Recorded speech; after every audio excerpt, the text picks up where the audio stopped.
Hi everyone, I'm Eleanor, and on my 54th birthday, just seconds after I blew out my candles, my husband brought home a big surprise that destroyed me forever. I turned 54 that evening, though honestly, I didn't feel any different.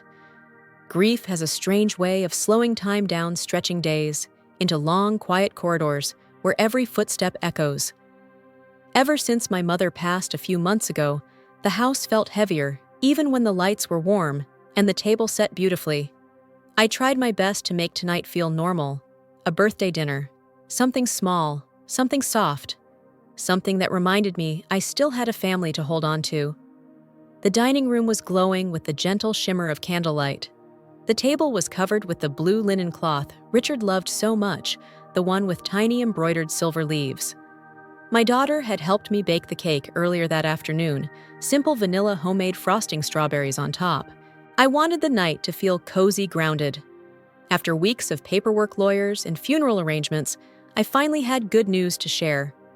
News that could change our future in a way I hoped would bring us closer again.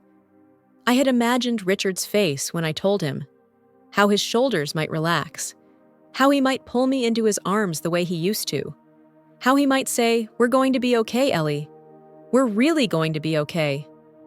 Of course, I didn't need his gratitude. But after 30 years of marriage, after so many sacrifices we had made, sharing this part of my mother's legacy felt right.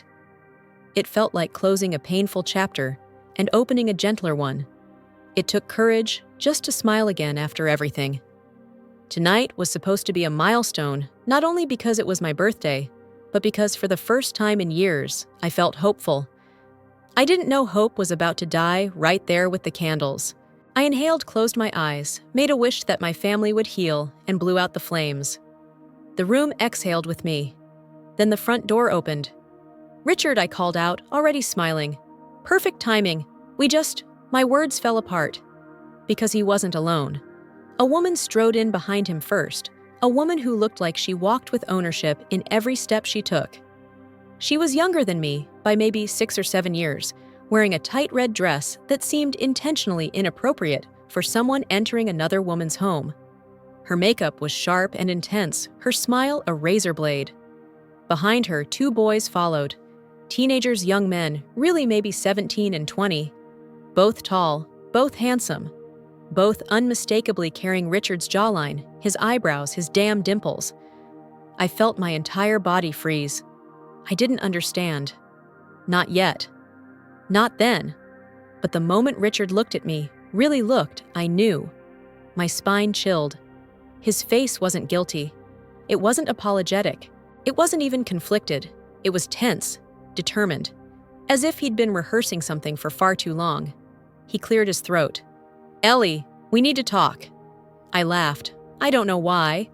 A shaky, nervous attempt at humor. "Right now, on my birthday, Richard, what's going?" "This is Melissa," he said, cutting me off. Melissa flashed me a smile so condescending it felt like she was patting my head. "Hi, sweetheart. Lovely place you have here." Sweetheart. Sweetheart. Like I was some clueless old woman who didn't understand the world around her. "And these," Richard continued, gesturing toward the 2 boys, "are..."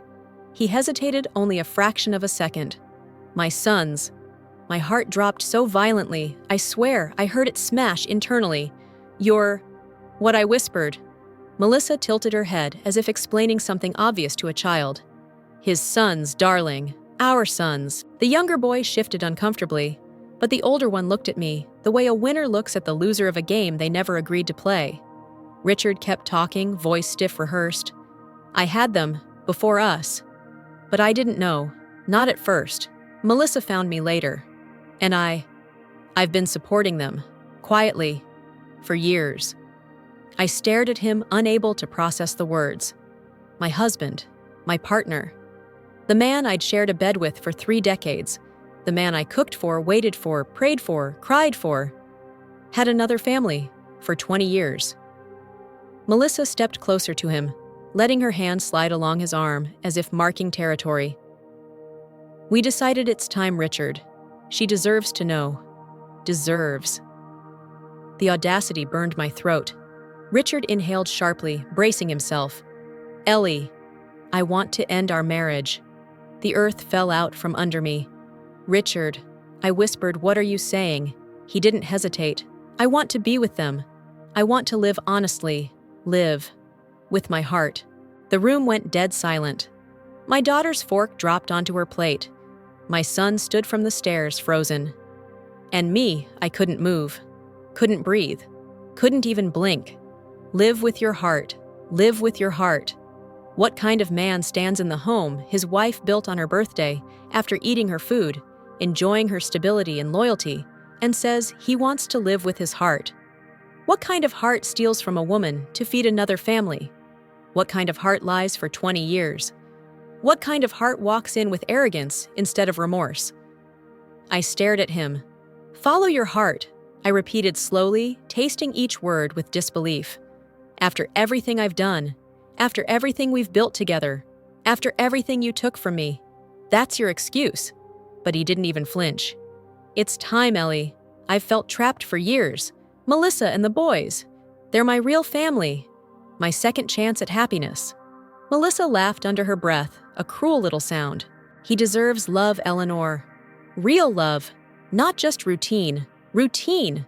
Routine. My marriage, my home, my life. 2 decades of honesty and sacrifice reduced to routine." Richard continued, oblivious to how grotesque he sounded. "I need to be true to myself. I can't pretend anymore. I can't keep living a lie." "A lie," I whispered. "Whose lie? The one you built, the one you hid, or the one you're using now to justify abandoning your wife on her birthday?" He looked away. And Melissa looked at me with victorious pity. "It's better this way? For all of us." The boys behind her exchanged glances, one smug, one awkward, but neither looked sorry. To them, I was already the past. A woman defeated. Richard took a small step toward me, as if he expected me to break down, beg, plead, make it easier for him. But something in me snapped. Not loudly, not violently, quietly. A clean, precise break. This man wasn't my husband, not anymore. He was a stranger who had rehearsed his speech so many times, he actually believed he was the victim of his own betrayal. A man who thought words like heart and honesty could excuse 20 years of deceit. Richard opened his mouth again. I braced myself, expecting another blow. What came next was worse, much worse. Melissa crossed her arms and said casually, "While we're being honest, Eleanor, you should know something else. Richard didn't just support us." She paused dramatically. "He's been using the money from your joint savings. Almost all of it." I felt the air punch out of my lungs. Richard stiffened. "Melissa." "Oh, please," she said with a dismissive wave. "She needs to hear it. It's not like she's ever checked the account." Melissa's lips curled, as if she had been waiting, aching for this moment. She stepped a little closer to me, crossing her arms with an almost triumphant tilt of her chin. "You really didn't know, did you?" she said softly, savoring every syllable. "All these years, all that money disappearing, and you never bothered to check. My God, Eleanor. You made it so easy." My throat closed. Richard's eyes snapped toward her. "Melissa, enough." But she was unstoppable now, eager, venomous, performing for an audience. "Oh, don't act righteous, Richard," she said, flicking a hand at him. "You wanted to come clean tonight anyway. Let's really do it, shall we?" She slid her gaze back to me, smiling like she was the one blowing out candles. "He paid for everything," she said. "Our rent, our cars, their tuition, private coaches, flights, vacations, clothes, all of it, for years." The room felt like it tilted sideways. I gripped the back of the dining chair again, afraid my knees would buckle. Richard closed his eyes, jaw tightening. "Ellie, let me explain." "Explain," my voice cracked. "Explain what, Richard? That the man I trusted with my life has been funneling our future, our savings, into a woman who just called me sweetheart in my own house." He winced as if the truth stung him, only now that it had been spoken out loud. Melissa gave a small theatrical shrug. "Honestly, Eleanor, I don't even blame you. You were predictable, reliable, the safe option. He needed someone stable to fall back on while he built a real family. Real family." The cruelty of those 2 words hit harder than anything else. Even the boys standing behind her didn't look away. They watched me with a mixture of pity and superiority, like spectators at a boxing match, waiting for the knockout. Richard tried to step toward me, his voice trembling with practiced sincerity. "I never meant to hurt you. I just followed your heart," I said, my voice sharp enough to slice. "Is that what draining our entire savings account is called now?" "It wasn't our entire," he started. Melissa laughed, a harsh, ugly sound. "Oh, come on, Richard. Don't lie now. She deserves the truth at least once tonight." I turned to her. "How much?" She didn't hesitate. "Almost everything," she said. "You have, what, maybe a few thousand left. Richard always said you wouldn't notice. And you didn't." The humiliation burned through me like acid. Not because of the money, but because the man I loved had believed I was blind, weak, unaware. Richard groaned into his hands. "Melissa, stop." "No," she said coldly. "You opened this door. I'm just walking through it."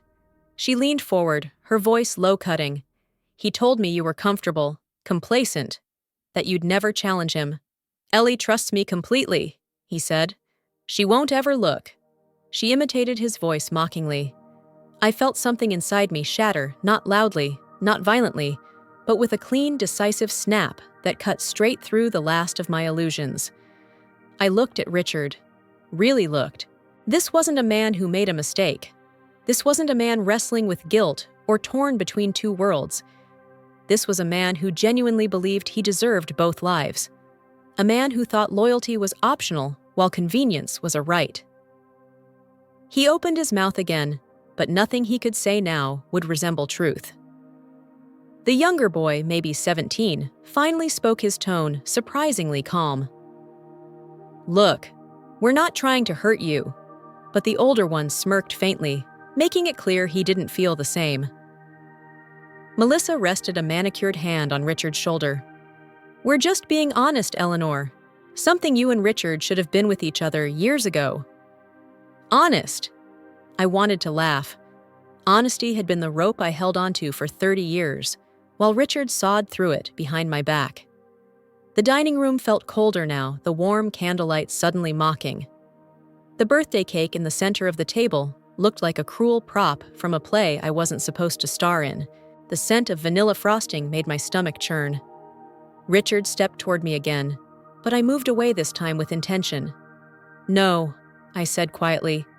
"Don't touch me." He froze mid-reach. My voice barely rose above a whisper, but it was steady. Steadier than I felt. Steadier than he expected. "You didn't just betray me, Richard. You used me. You built a second life with my money, my sacrifices, my trust. And now you walk in on my birthday and tell me you want to live with your heart." He swallowed hard, eyes glistening with something that might have been guilt or just fear of consequences finally catching up. Melissa opened her mouth again, but I lifted a hand. "Don't," I said. "Not another word from you." For the first time all night, she actually faltered. Just a flicker, but enough to know she had expected tears begging collapse. Instead, I just stood there, broken, yes, but rooted. And in that stillness, something stronger than grief began to rise. Because in that moment, I finally saw them for who they were. A man who believed he could take everything from me and still call himself righteous. A woman who believed she had already won. Two boys who believed I was disposable. None of them knew what was coming next. But I did. And that was enough to keep me standing. I didn't sleep that night. I didn't cry either. I just lay there in the dark, staring at the ceiling, listening to the quiet hum of the refrigerator downstairs and the faint tick of the clock in the hallway. Every sound felt amplified, like the house was breathing with me, slow, steady, wounded. My children had already fallen asleep, exhausted, after hours of trying to convince me to rest, to eat, to calm down. But calm wasn't something I could find. Not anymore. Not after what Richard had done. Not after what Melissa had spat at me with that smug smirk. And not after I realized just how thoroughly I had been betrayed. I got out of bed at 5 a.m. The world outside was still dark, a dim blue-gray bleeding into the horizon. I showered, dressed carefully, put on light makeup, and tied my hair into a neat bun. Not because I wanted to impress anyone, but because I needed to feel like myself again, like someone who was still in control. When I stepped outside, the cold air slapped my cheeks awake. Today was not a day for grief. Today was a day for clarity, for truth, for war. I drove straight to my attorney's office. Her name was Olivia Price, a woman in her early 40s, sharp as a scalpel, with eyes that looked like they could slice through steel. She'd been my family attorney for years, handling my mother's estate and various paperwork Richard never bothered to touch. When she saw me walk into her office unannounced, she stood immediately. "Eleanor, my God, you look pale. Are you all right?" "No," I said bluntly. "Not even close. I need your help." She gestured for me to sit. "Tell me everything." So I did. Every word, every humiliation, every detail of Richard's confession, Melissa's cruelty, the boys' stares, the revelation of our drained joint account. By the time I finished, Olivia's expression had shifted from concern to fury. "He siphoned your savings into another household?" she asked slowly, as if giving herself time to absorb the shock. "Yes. And he admitted to supporting them financially for nearly 2 decades. Yes. And he believes he can walk away from this marriage without consequences. Yes." Olivia leaned back, her jaw tightening. Then he's about to learn otherwise. For a moment, I just sat there breathing, letting her confidence steady something inside me. "Eleanor," she said gently, "I need to ask you something important. Have you ever checked your joint account in the last, 20 years?" I shook my head. "Never. Richard always handled it. I trusted him." She nodded as if she'd expected that answer. "All right. Give me authorization to access all financial statements linked to your accounts, checking savings, retirement funds, investments, everything. I'll need your signature." I signed every paper she handed me. "Good," she said, already tapping at her keyboard. "If Richard spent marital funds on another household without your knowledge or consent, that is legally considered dissipation, intentional waste, especially if done in secret. And let me be clear, courts take dissipation very seriously. He used our savings to raise his other sons," I whispered, "to support Melissa, to buy them cars, to send them to school, to give them vacations I never even dreamed of. And you," Olivia said sharply, "still had to ask permission to repair your own kitchen." Her words hit harder than I expected. We both knew what that meant. "He has nothing left to claim in a divorce," she continued. "Nothing. And if he tries, a judge will likely rule that he owes you restitution." I sat back stunned. All this time, Richard thought he was playing me, but he'd been digging his own grave. That afternoon, Olivia called me back to her office. She had a thick printed stack of financial statements waiting on her desk. "Brace yourself," she warned. Page after page, line after line, the truth unfolded. Transfers, withdrawals, payments, years of transactions I had never seen. My life savings vanishing into hotels, rents, private coaches, school trips, jewelry, designer clothes, and vacations, all for Melissa and her sons. The last remaining balance in our joint savings account, $3,142. That was all that was left of 30 years of sacrifices. I felt the room spin slightly, but Olivia pressed a steady hand on mine. "You're not powerless, Eleanor. This is evidence. This is justice." I nodded, forcing the dizziness away. "File for divorce," I whispered. "Do it now," Olivia typed swiftly. "I'll have the paperwork ready by the end of the day." Then she paused. "One more thing," she said. "Do not tell Richard what we discovered." "Not yet. If he believes he still has assets, he'll walk into court with arrogance, and that will work in your favor." A cold, precise calm settled over me. "Good," I said. "He doesn't deserve to know." Richard came home late that night, smelling faintly of cologne and someone else's perfume. Melissa's, I assumed. He acted strangely gentle, as if he'd returned from war instead of betrayal. "Ellie," he said softly, "I'm sorry you had to find out the way you did." I looked up slowly. "I want a divorce." He exhaled with relief. Actual relief. "Oh, thank God," he said. "I didn't want to drag this out. I know this is hard for you, Ellie, but it's for the best." For the best! I almost laughed. He walked toward me and patted my shoulder like I was an aging dog he felt obliged to comfort. "You're strong," he said. "You'll land on your feet." Then he added, "And don't worry, we'll be fair about splitting the assets." I smiled inside, but outside I kept my face unreadable. "Of course," I said calmly. "Fair." He had no idea. None. Richard looked like he had been struck by lightning. 1 moment ago, he had walked into the courtroom with a smug certainty, the kind of confidence only a man who believed he controlled everything could possess. But now, as he lowered his phone with trembling fingers, that confidence had disintegrated like sand through a broken hourglass. He was pale, sweating, breathing too fast. Melissa leaned toward him, gripping his arm. "Richard, what happened? What did they say?" He didn't answer. His mouth moved, but no sound came out. He looked at her, the way a drowning man looks at someone who can't swim, desperate begging, but knowing deep down she wouldn't save him. Finally, he forced the words through his constricted throat. "They fired me," he whispered. "Effective immediately." Melissa blinked, confused. "But they can't. You're the face of that company." They said he swallowed hard. They said the video, the scandal, breached my moral conduct clause. The shareholders are furious. The board wants to distance themselves from me. "And your contract," she pressed. "Terminated," he croaked. "No severance." Melissa's expression changed instantly, from shock to anger to fear and finally to calculation. She slowly removed her hand from his arm.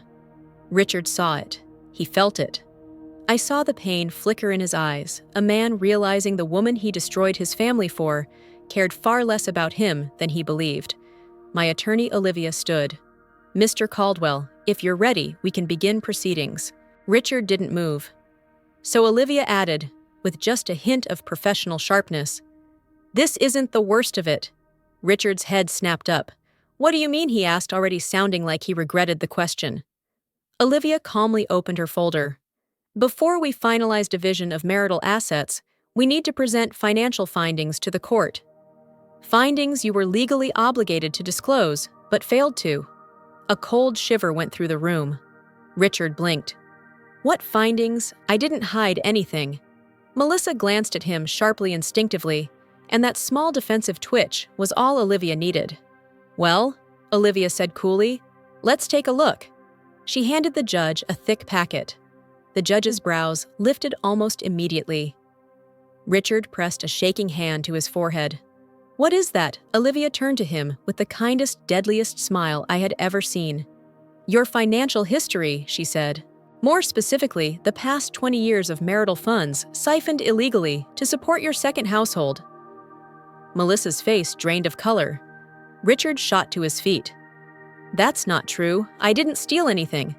Olivia lifted a single sheet from her folder. Page 12.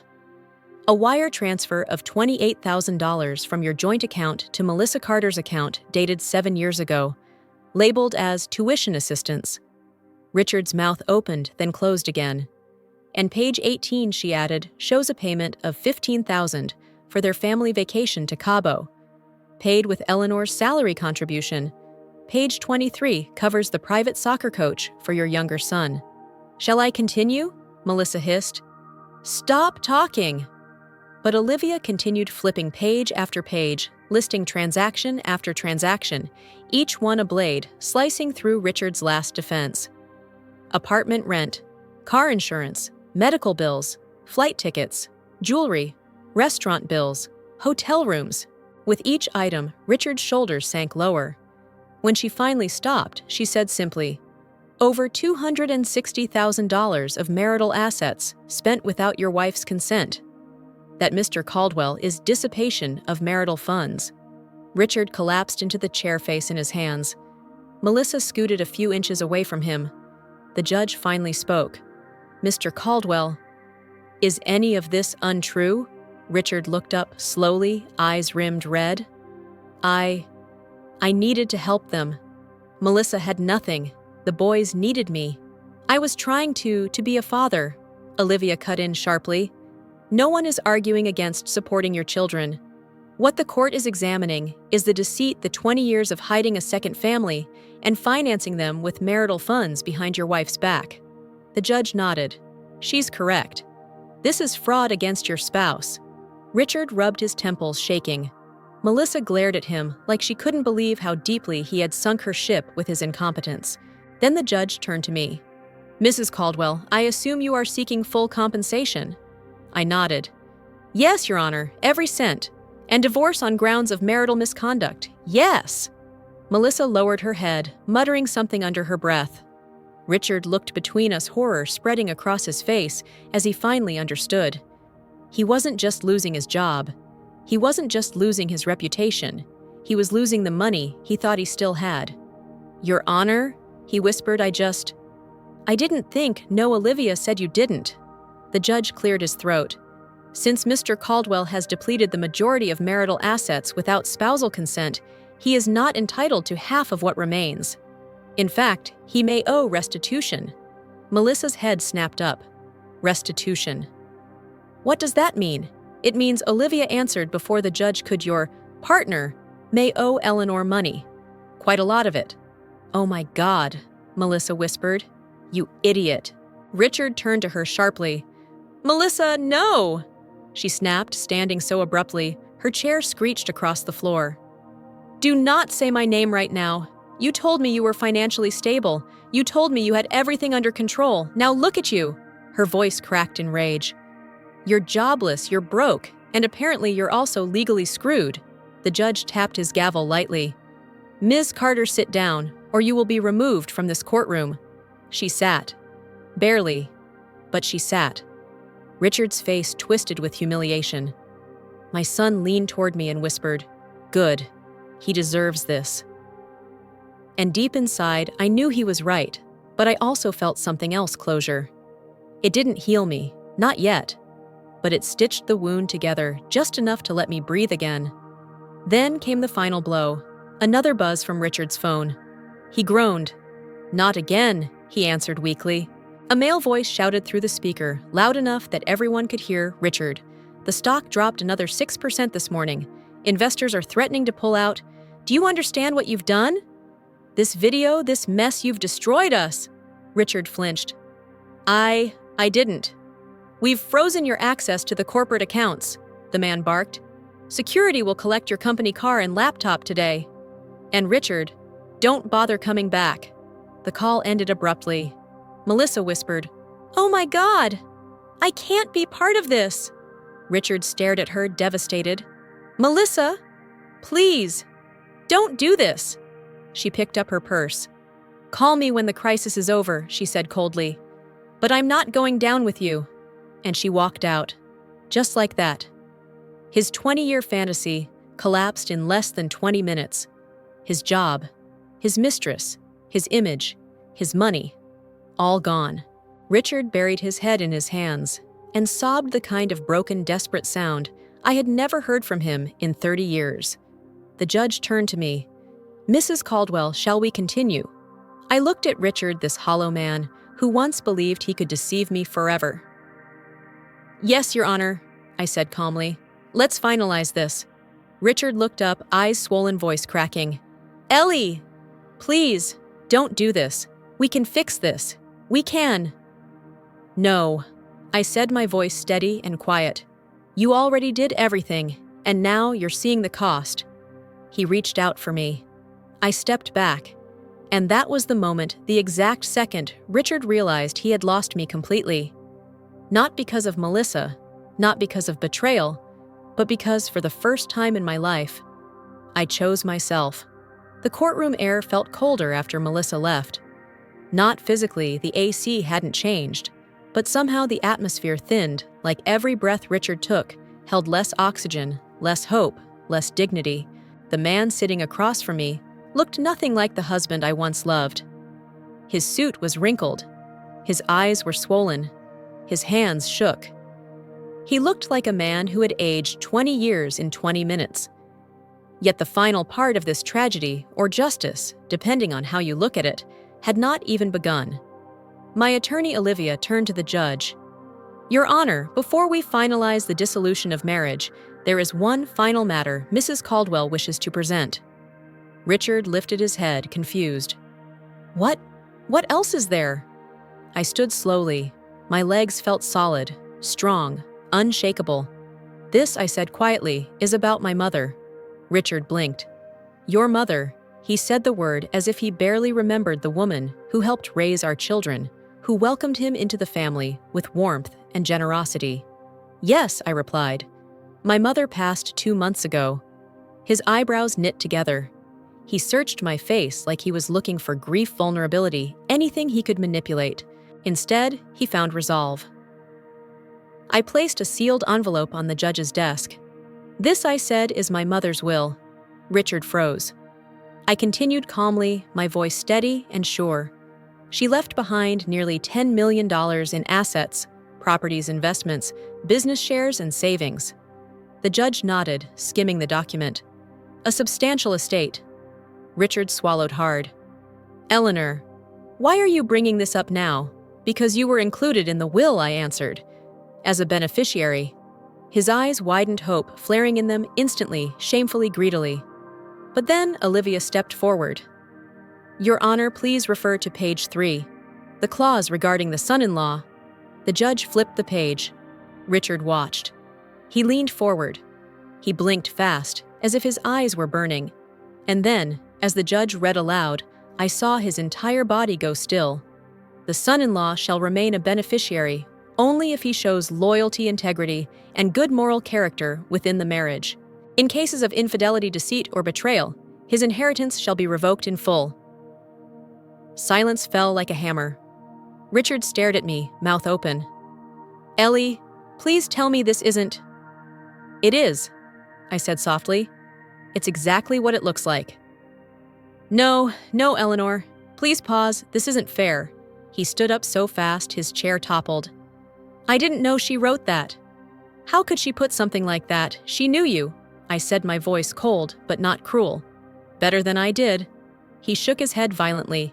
You can't let them enforce this. Ellie, listen to me. Please listen. But the judge held up a hand. Mr. Caldwell, this clause is legally binding. Richard's chest rose and fell rapidly. Panic took over his face. No. You can't do this, Ellie. You said you forgave me once when we argued years ago. You said you knew I made mistakes. But this is everything I repeated. No, Richard, this is justice. I watched the moment it broke him, truly broke him. Not the earlier humiliation in the courtroom, not the job loss, not Melissa walking out. No, this was deeper, more personal. This was the moment he realized he had destroyed the final fragile bridge left between us. He fell back into his chair, shaking uncontrollably, hands covering his face. Please don't do this. I can't lose everything. I can't. Olivia stepped beside me, her voice firm. Mr. Caldwell, you already did. And the judge finalized the paperwork. The court ruled that Richard owed restitution, that he would receive none of the remaining marital assets, that he was removed from the inheritance, that he had no legal claim over anything my mother left behind. When the gavel struck the final time, it didn't just echo through the courtroom. It echoed through the end of a life he had tried to control. A life built on lies, secret children, hidden expenses, stolen money, and false declarations of following his heart. He left the courtroom alone. No job, no mistress, no money, no future, and no wife who would cry for him anymore. Outside the courthouse, the sun was warm, and the sky was impossibly blue, an odd contrast to the storm that had just ended. My children walked out beside me. My son slipped his hand into mine. Mom, he said softly, you did it. I had to, I whispered. My daughter hugged me tightly. You survived it. And just like that, the ache in my chest loosened. I realized I was breathing easier than I had in years. I looked back toward the courthouse doors. For a moment, I felt a twinge of sadness, not for losing Richard, but for the decades I spent believing he was a man he had never truly been. But then I let it go. Not out of anger, not out of vengeance, out of freedom. Because sometimes the biggest blessing in life is losing the person who was holding you down without you even knowing it. That night, I lit a single candle in my kitchen, the same spot where all of this began. But this time, I didn't make a wish. I made a promise. To myself. To never ignore the signs again. To never shrink myself for someone else's comfort. To never let love blind me to disrespect. To live fully without apologies, without fear, and without the weight of someone draining my light.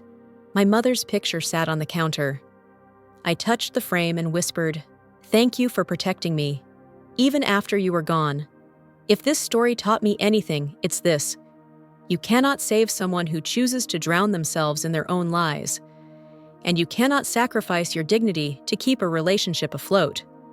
Sometimes the bravest thing you can do is walk away from someone who never deserved you in the first place. Before we end, I want to hear from you. Which moment in this story hit you the hardest? Was it the birthday confession, the courtroom, or the final blow with the will? Tell me in the comments. Your voice matters here. And if this story moved you even a little, don't forget to like this video and subscribe to the channel. It truly helps us bring more stories like this to life. Also, where in the world are you watching from? I'd love to know how far this story has traveled. And when you're done, head over to the channel homepage. There are many more emotional stories waiting for you. You might find the next one even more powerful than this.